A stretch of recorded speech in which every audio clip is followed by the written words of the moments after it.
How to chain stitch and single crochet. First, wrap your yarn, twist, and move the short end of your yarn out of the way. Wrap your working yarn under, around, and then over the hook towards you. Now, take that loop and pull the working yarn through it, and you have your first chain stitch.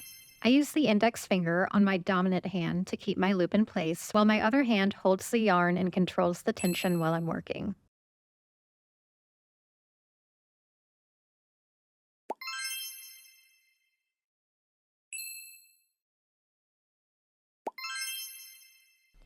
Pulling your working yarn too tight will make your chains impossible to work into, so practice chaining until you've got a loose, even tension.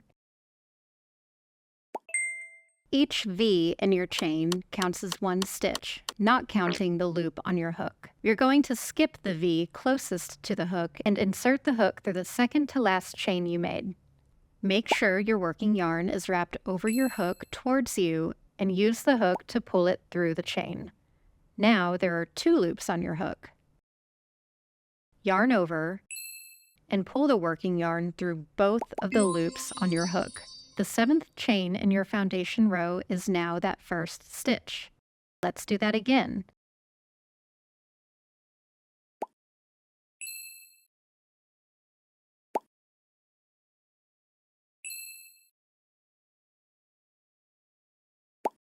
And that's stitch number 2.